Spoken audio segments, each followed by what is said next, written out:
everyone, from Dunrovin Ranch in Lolo, Montana. This is Suzanne Miller, and today we are going to start getting ready for our Christmas season.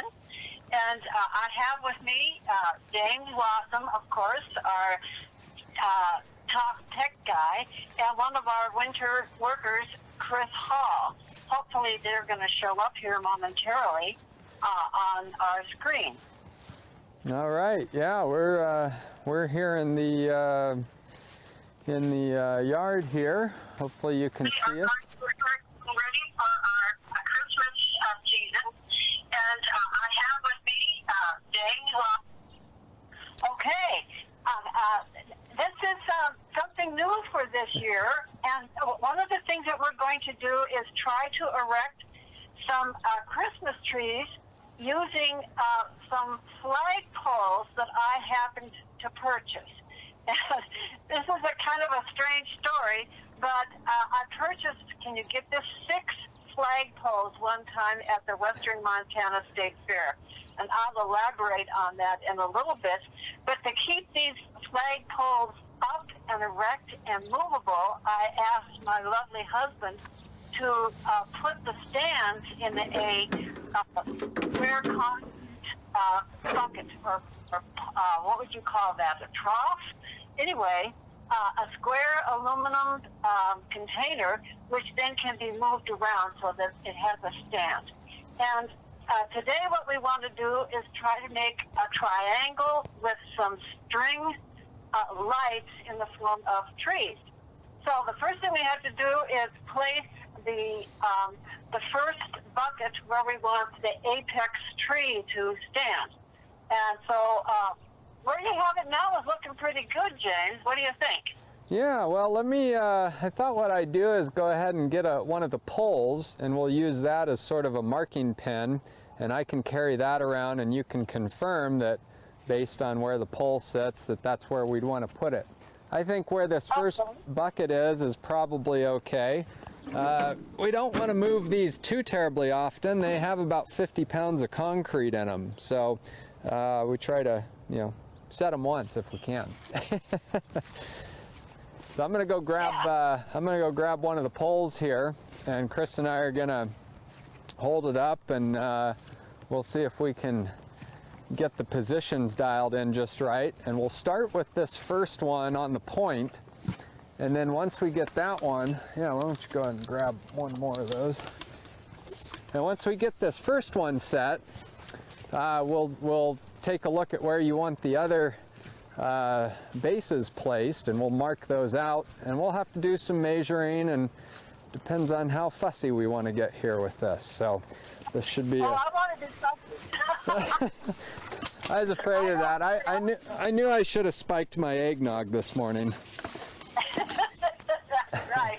I don't often get a chance to be fussy around 2 guys my husband won't put up with this. And I'm sure you wouldn't put up with it from your wife, but that's okay. Yeah. At any rate, the reason these flagpoles, by the way, have varying heights. They're telescopic in nature, so one of the things we want to do is put a tall tree in the middle, and then increasingly shorter trees out from the apex of the triangle. So why don't you give me some ideas of where you think maybe the second and third triangle or pole should go, James? Yeah, so the back one here, the first one, will be the tallest. And because of the way the lights will spread on the tree coming down from both of these, I think we're going to need to be almost 20 feet apart or so. And it depends on how geometric we want to get this, and if we want an isosceles or a equilateral triangle here, but we'll have to do some measuring. But this might be a location for, say, our second row. So we'd have one here, and then we'd have one straight across from us. Chris, you want to grab one more pole, and we'll line it up? Okay, so these would be the smallest ones, the end ones? No, these would be the medium ones. Okay, and we can't bring those closer together closer to the apex one? Well, we can get them, the base of these The base of the first one is going to be about 8 feet in diameter, so it'll come 8 feet out from the bucket, and then this middle one, it comes out about 7 feet, so that's 15 feet. So the closest they can be is about 15 feet. Now we could certainly make the taper a lot more acute and have that dialed in a little closer, but yeah, I guess 15 feet's about right here. This is about the closest they would be, the middle ones. Okay, I think that looks better from this perspective, and I think this is one of the places that will leave a camera to take some timed photos as the conditions change and the lights change and it snows and doesn't snow and all of that. Okay. So yeah, I'd like to get them all in a centered view with this particular camera. Okay. So well, let me come out. Where would the third one be? Yeah, let me come out another. Again, about the closest we can be with that is another 12 feet or so. So I'll come out here, and the angle could be a little bit more. It could be wider or narrower. I think where we're at now is about right. It kind of gives us, it's almost equilateral. So. Yeah. Well, we also, I'd love to have a fire pit in the middle of all of these trees, James, if that's possible, because it would be fun to have my session with Hobie Hare next week around a fire pit and the trees around us. Is that possible? Well, you know, with enough time, anything is possible, Suzanne. So let's, yeah, Chris and I can go get the fire pit. The biggest issue I'm concerned about with the fire pit is how close to the lights it gets. So if we mark where these bases are, and this small tree, each one comes out about 6 feet. So we'd come out to about here, and then that other one would come out 6 feet. So we'd have about 10 feet in the middle here that's open, and then it gets narrower and narrower as it comes back because the cones just sort of run into each other here. So if we put the fire pit kind of halfway between the small tree and the medium tree, probably about almost where I'm standing, I think that would work. So let's go grab the fire pit and we'll set it where the tape is there. Yeah.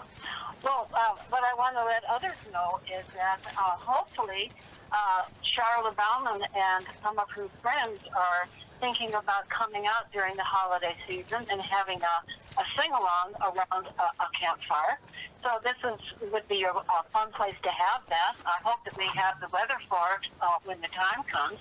We're thinking sometime between Christmas and New Year's, if she can gather her musical friends out to come out here and have an afternoon of singing around the campfire. So that's kind of my point in wanting to get this campfire in the middle of the trees. I think it will make a really beautiful setting.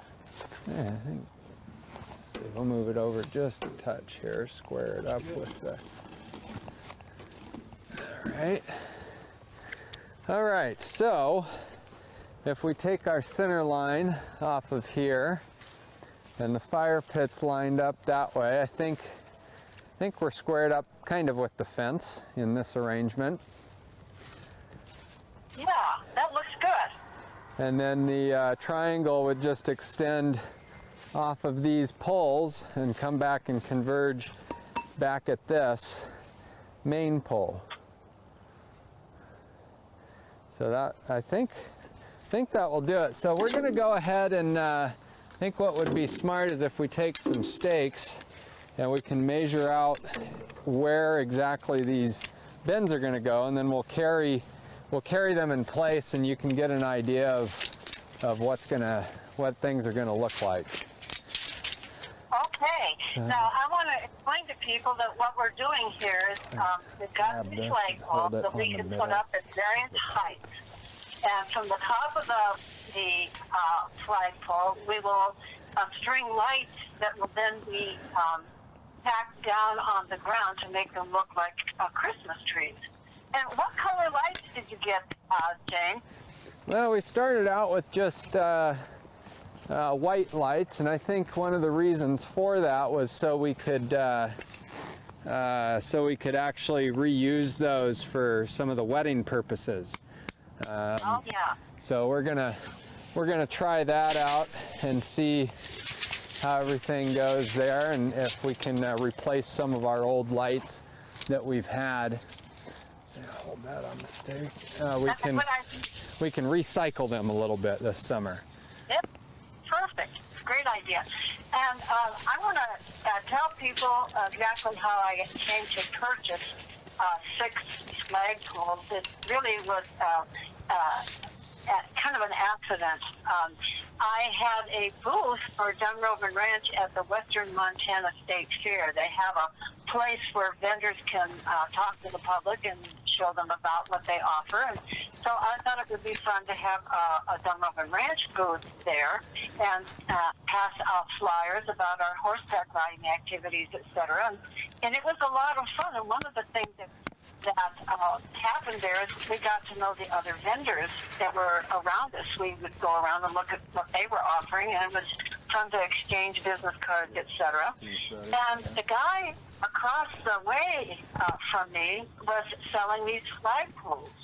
And I took it in my head that it would really be fun if we had some movable flagpoles that we can use for a variety of purposes, including the one that we're using right now for ornaments and for, putting them up in a variety of ways. We could use them on Memorial Day with their flags, of course, but we could also make canopies with lights for weddings. We could string fabrics on them. We could use them in all kinds of artistic endeavors. And so I waited until the last day, and he had all these flagpoles there, and I was kind of watching the price go down as the fair went on. And so I decided at the last day that I would bargain with him. And once I expressed an interest in 2 flagpoles, then I got to thinking, well, maybe I could get a few more if the price came down. And sure enough, he dropped the price low enough. But you can imagine what Sterling's response was when I called him and I said, well, I just purchased 6 flagpoles. and yeah, I can imagine his response as well. I would be like, why in the world would you do that? But exactly. Why would I need 6 flagpoles? And Suzanne, exactly what have they been used for since you purchased them? Well, you put the weather station on one of them, did you not? Yeah. What about before that? I'd never seen them used before. Well, they haven't been used, and part of it is I just never got around to getting them ready for a wedding, and we got too busy to actually implement them. But now that we've started, I'm going to be on a rant, because I can see these being positioned in ways that we could make arches for the weddings. You could put lights stringing between them, not just for Christmas, but for outdoor picnics or dinner parties. And so that's kind of my idea, is to use them in a variety of ways. And that's one of the reasons I asked Sterling to mount them in these containers, thinking that I would then put dirt on top of the concrete and put flowers at the base. And I don't know if you've noticed, James, but there's a second set of concrete containers which are round that can go on top of these flagpoles, and between the flagpole and the container that we're now looking at. And that was, again, to have tiered flowers coming out. We'll have to do that this year. Yeah, I haven't seen those, I don't think. Yeah, I haven't seen those round ones. I do know that one of the things we've had to do with storage is we used these clever little tops of 2-liter bottles of soda or whatever, and put over the tops of the stands here, because water would get in there and freeze. And in fact, we can expect some water to drip down inside here, and it'll freeze. And these things, we won't be able to pull these poles out of the bases until it thaws completely. Yeah, well, you did this for the weather station, James, and it must have frozen. Oh, certainly. Yeah. Did it not? Oh yeah, it's just fine. The mobile cam actually uses one of these bases as well. So they've actually been quite versatile the last couple of years, despite not being used for flags.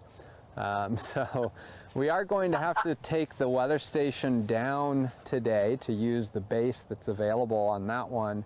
And we'll be remounting the weather station somewhere. We're not quite sure where yet. It'll probably be in a similar location. It might not be as high though. So we're going to be working on that the next few days. So the weather reporting might be a little bit less accurate as the weather station is down lower until we get a permanent home for it. But we'll be working on that this week. Good. So well, I don't want to sacrifice the weather station, but I do think the trees are going to look terrific. Oh yeah, this is going to be fun. So we're going to go ahead and grab these bases, and we'll just confirm that these locations are exactly the way you like them before we settle on string and lights, because there's enough stakes and all kinds of stuff we got to put in the ground for these trees, and they're not going to be very mobile once we get them plugged in here. So we'll carry a couple of these buckets over, and you can just make sure that it's looking the way we want it to.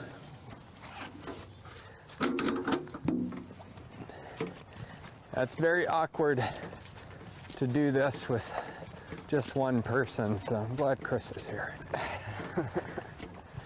All right, I'll put this one. I really appreciate your working on this. Chris, you need to say hello to everyone. All right.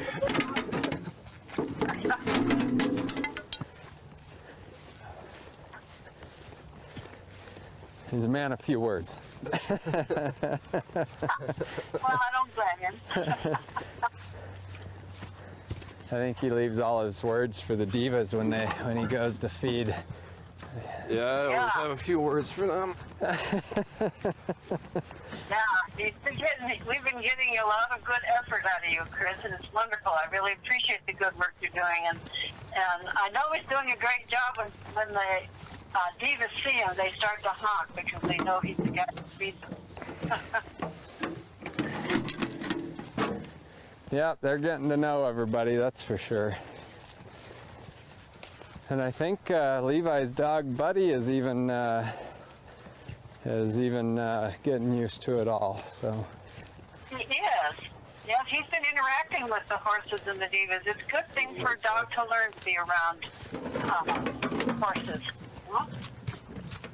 yep. There's Bona out there, James. What's that? We'll have to get Bona out there with us. Oh, absolutely. Yeah, she loves meeting with the equines. I'm a big fan. We took her out into the pasture a couple days ago, and she had a good time meeting Augie. So this is looking really good, James. all right. It's giving us good perspectives. Yeah, so we'll get one more base. That'll have to come from the weather station. We'll do that here a little bit later. But for now, this kind of gives you an idea of how the triangle would lay out. The fire pit may or may not stay exactly there. I think this base comes out 7 feet, so it'd come out to within a couple feet of the fire pit. This one comes out, yeah, we'll probably be moving some stuff around a little bit here and there. The main thing I want to do is just make sure we get straight lines of sight with these edges here. But yeah, no, I really appreciate you're doing it in a way that we can see it right to the apex of the fire pit. Yeah. Yeah, and I think, Suzanne, I think you had mentioned we might be keeping this camera view available for recording, and I think you planned on doing some time-lapse stuff. Is that correct? I do, yeah. What I'd like to be able to do is watch these trees change as it snows and everything during the season, because I'm sure we'll be getting a lot of different weather between now and the first part of January. We won't take these down until January, and we'll keep this camera view on them. They will also be seen from the ranch camera and from the nest camera. And Celia just posted a really nice photo on the chat of a tree with lights coming down it. And just so you know, James, her tree has about 12 strings of light. Yeah, that's about twice as many as I've got selected here. So we can always add more.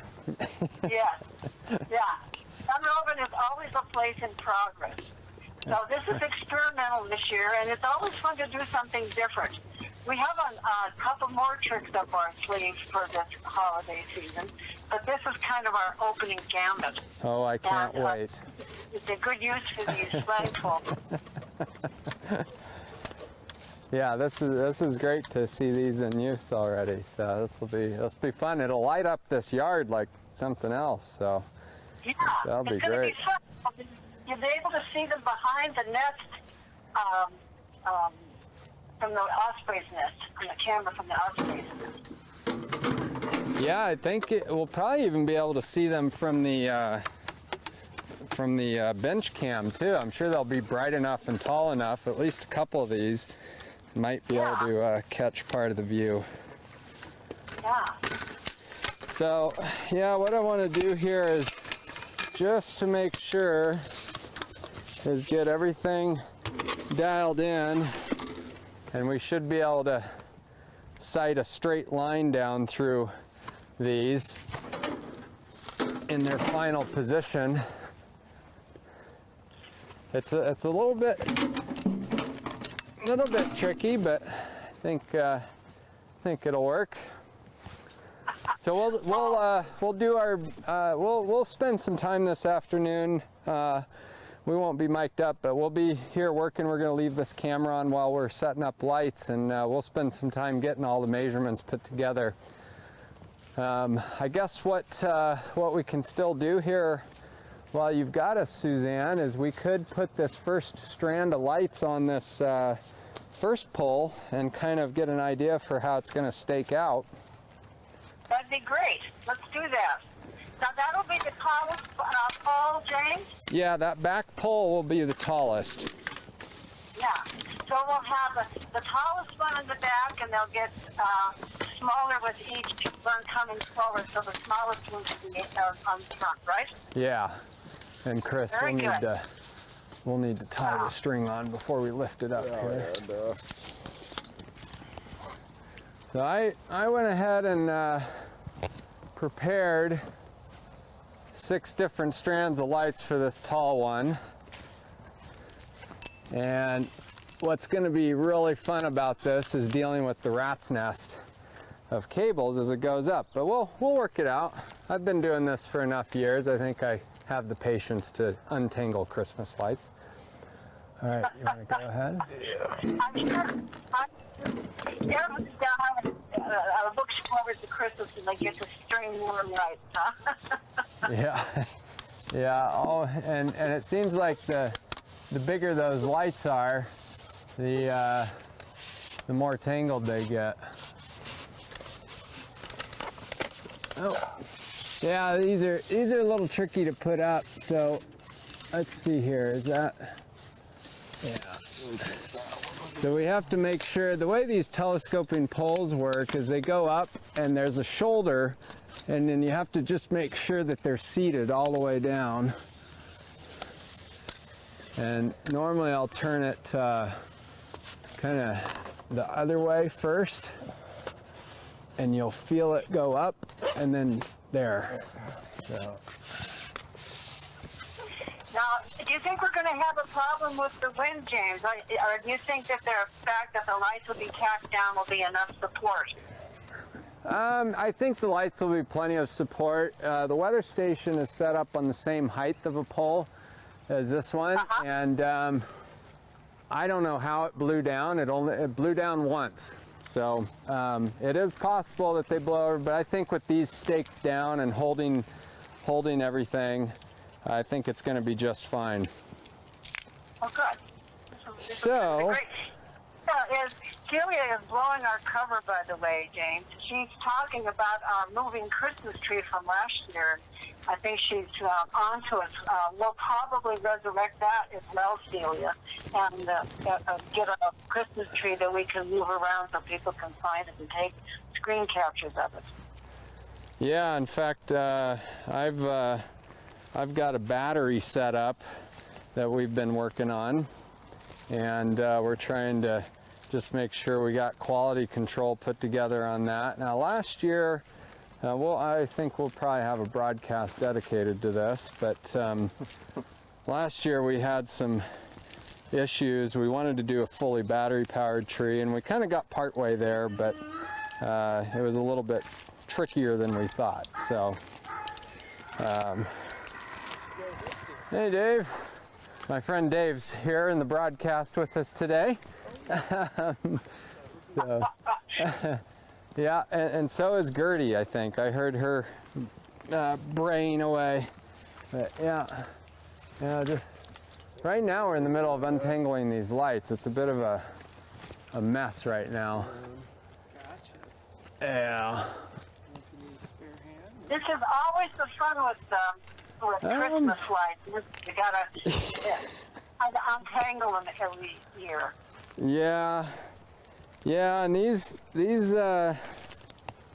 came new out of the box, and I all of a sudden I got the bright idea that we'd go ahead and string them all up, because I got to attach them at one point.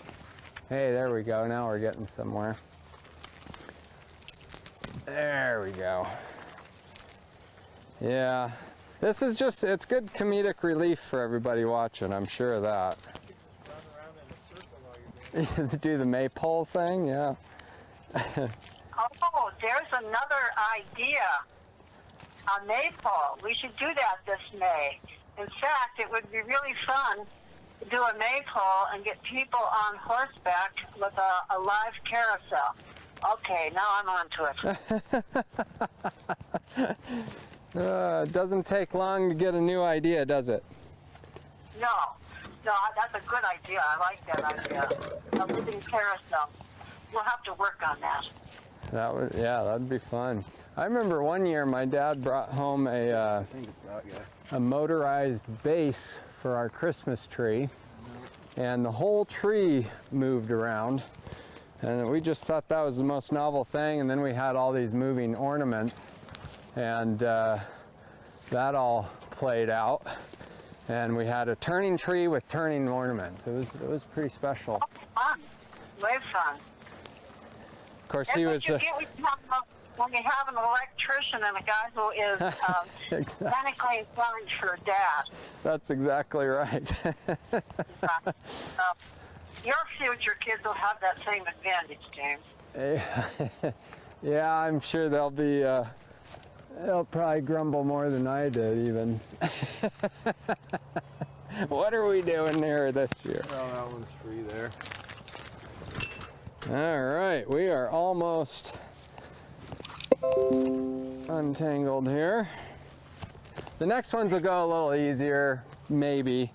These I did some pre-measuring on them just to make sure that we had enough lights for this big one. This big one will use up probably just about a full 6 strands is my guess, but we'll see.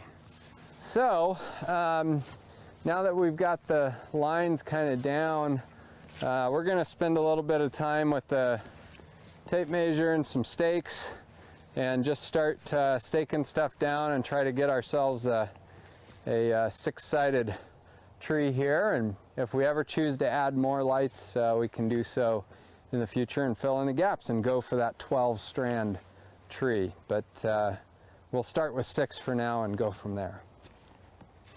Well, James, I want to thank you and Chris for marking up for this part of it. We'll keep the camera on this area for the rest of the afternoon, and people can watch at their will. But this has been fun, and I think everybody's going to be anxious to see what it all looks like. Are you hoping to get it lit by tonight? Well, I will get the big one lit tonight. I think the business end of this is somewhere over here, so I'll be plugging it in. Here's one. Yeah, I'll be plugging it in here in about, I don't know, we'll get it staked out. Maybe in about 20 minutes we'll get this first one lit up. And then the next ones will take a little bit of time. To be honest, it's I did some math and took a guess, and I think I've got enough lights, but it's hard to say. We might be short a few strands. This big pole took up a few more than I thought it might, so we'll see how it goes. Yeah.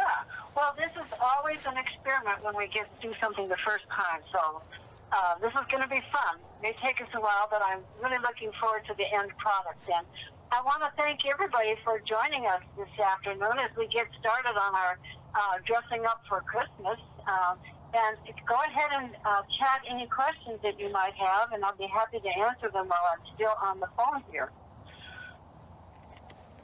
Yeah, so Chris, let's go ahead and the way we want to set this up is we're going to be 8 feet out. The stakes are going to be 8 feet out, and then they're going to be about 100 inches apart. Gotcha. In an even mix. So maybe what we can do is we'll set up the first one here. If I was really smart, I think I'd have a string tied around it. I'd have a string tied on, and we'd just run it around in an even circle.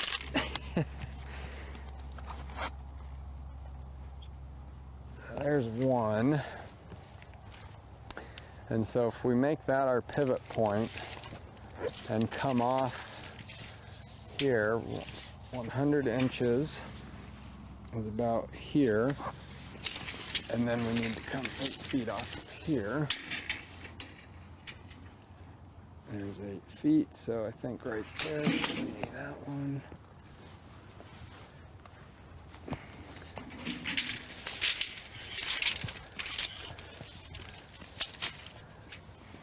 Inches off of there, about here, and then 8 feet there is over here. All right, Suzanne, I think we're going to go ahead and sign off here and get to pounding some stakes in the ground, and we'll let you answer any questions within the chat room if there are any that come up. I'm sure it's more laughter than chatting. So.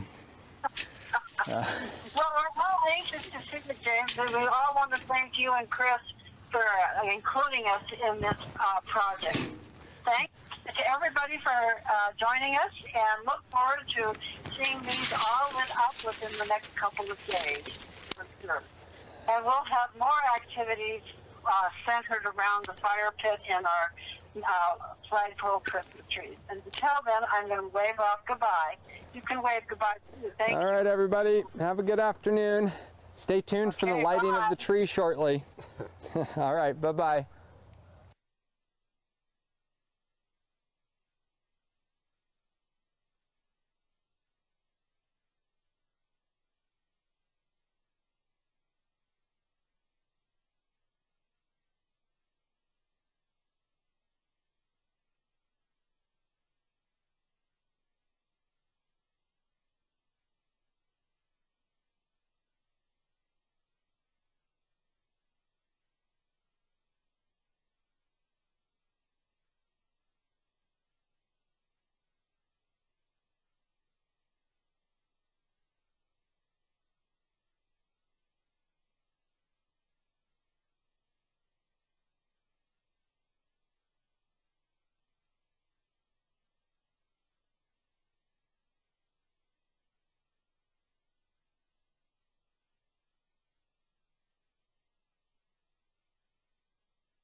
All right, everybody, we're gonna light the tree and see if it comes on. Hey, there it is.